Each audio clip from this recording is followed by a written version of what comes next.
The Eastern Bloc, also known as the Soviet Bloc or the Communist Bloc, was a group of countries in Eastern Europe that were under the influence of the Soviet Union during the Cold War. These countries included Bulgaria, Poland, Czechoslovakia, East Germany, Hungary, Romania, Albania, and Yugoslavia. After World War II, the Soviet Union wanted to spread communism all throughout the world. They saw these countries in Eastern Europe as the first step. They began to convert these countries' governments into communist governments. In the United States, we are used to a mixed economy. We are used to dealing primarily with capitalism and socialism. Capitalism is an economic system based on private ownership. This private ownership leads to a profit for the owner. In the Soviet Union, however, their main economic system was communism.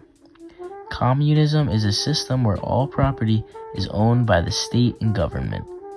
The Soviet Union pushed communism onto the Eastern Bloc countries. The countries eventually became aligned militarily, economically, and politically with the Soviet Union. As mentioned before, the Eastern Bloc came into existence at the end of the Second World War. Soviet Union leader Joseph Stalin promised to hold fair, democratic elections in the countries the Red Army took over during the war. The Red Army was the Soviet army in World War II. In spite of these promises, the Soviet forces occupying these countries allowed and supported local communist groups to take over the governments and economies. A main reason Joseph Stalin created the Eastern Bloc was to protect the Soviet Union from invasions from Western Europe. In 1948, the first signs of progress appeared. Yugoslavia was removed from the Eastern Bloc. All relations between Yugoslavia and the Soviet Union were soon completely shut off. In response to this event, action was taken throughout the Soviet bloc. Communist parties persecuted people who they believed committed acts of what they called Titoism, named after the Yugoslavia leader Josip Broz Tito. Not long after, in 1953, Joseph Stalin died. The most popular belief is that he died of a brain hemorrhage stroke, but some people believe he was poisoned or killed. His death caused uprisings and revolutions throughout the communist bloc countries. The most known of these revolutions are the Poznan riots and the Hungarian revolutions. This is Hungary calling. This is Hungary calling. The last remaining station. Early this morning, the Soviet troops launched a general attack on Hungary. We are requesting you to send us immediate aid in the form of parachute troops for the sake of God and freedom. Help Hungary. November the 4th, 1956. Soviet tanks roll into the streets of Budapest.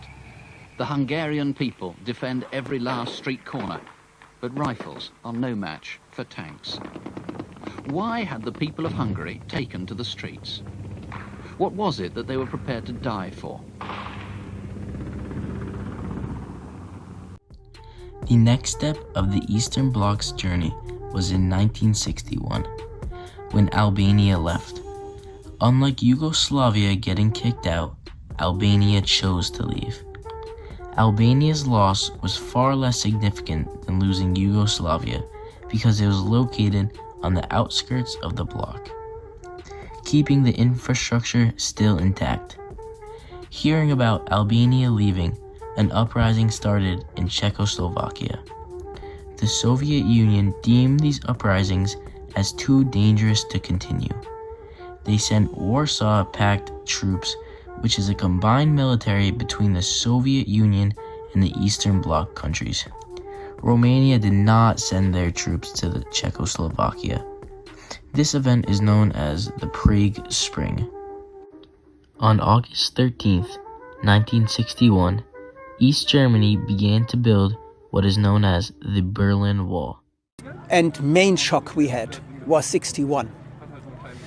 When they built a wall right through a city.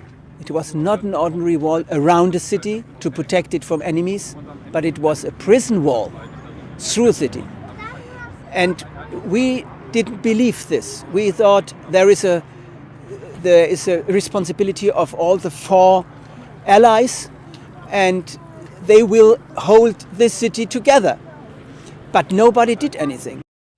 It is a concrete and barbed wire wall between East and West Berlin.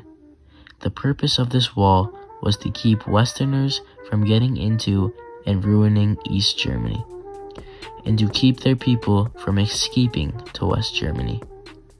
For the most part, this wall did a good job at stopping war and crisis.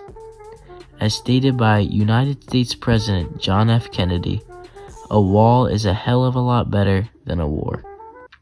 The wall stood, and so did the Eastern Bloc until 1989. You can see the first barrier where after the graveyard. After this there was electric fence, but if you touched it, you had no idea what happened if you are somebody who wants to flee. But the soldiers in the watchtower, they got a signal that there is somebody.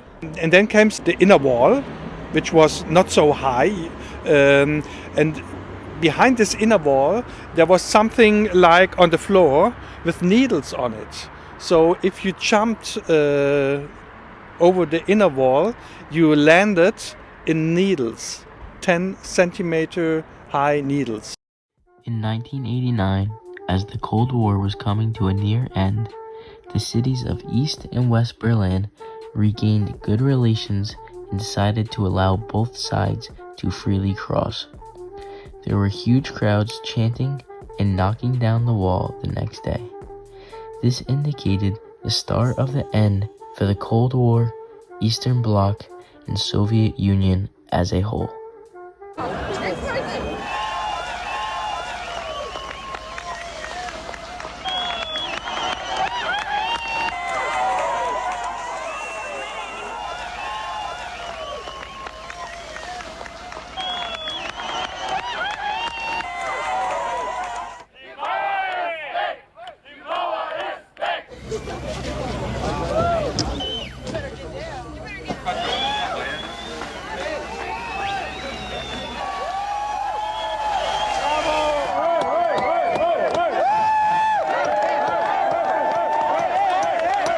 So geht sie zu Bruch und nichts anderes.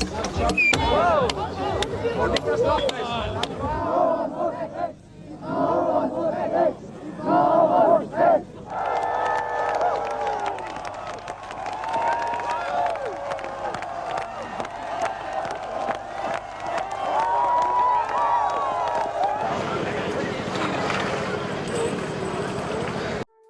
The Soviet Union and Joseph Stalin tried to cross an unknown frontier of a successful communist government and society. Although they failed, they changed Europe and the world for years to come, and made a huge impact on the greater look at history and how the world is today.